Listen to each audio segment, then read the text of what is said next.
My mind has a mind of its own, and it won't leave well enough alone. And my brain can't control itself, so I need you to help me and be patient. Don't go.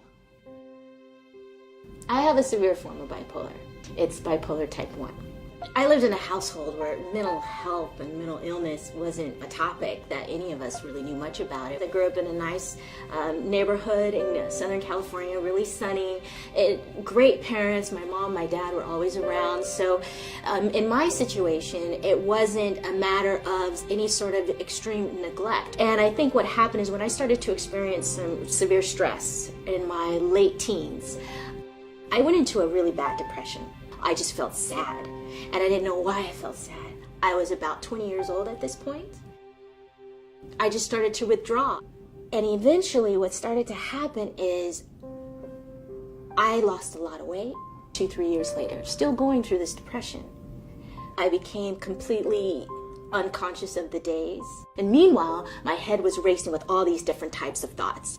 Eventually, my friends started to notice I would talk out of my head.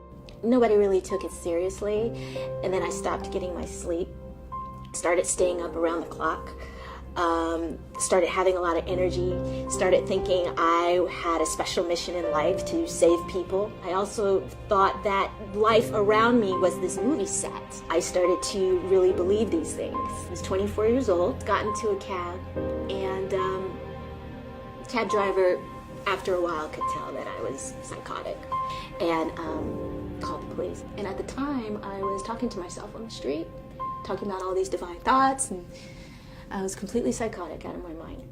And law enforcement thought that I was on drugs. I'd never done a drug. And I was sent to UCLA, and I was put into the psychiatric unit at UCLA. And that's when I was diagnosed. If I can say one thing, unless there's extreme, I just don't feel me. No, I don't think you heard me. I just don't feel me.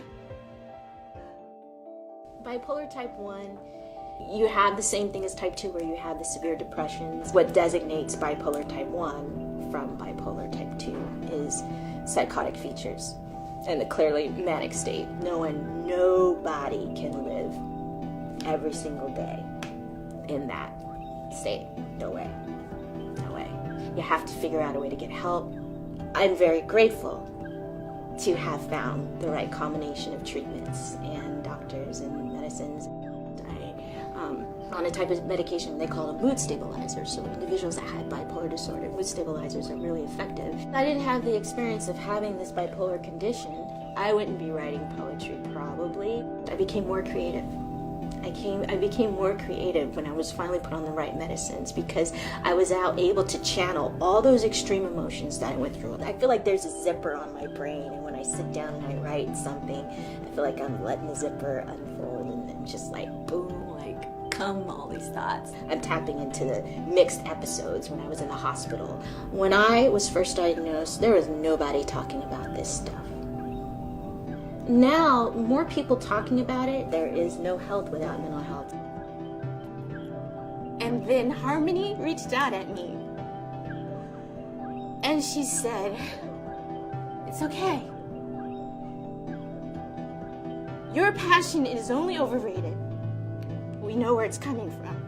If you don't take those breaths long enough to keep it sated, it's okay to be you."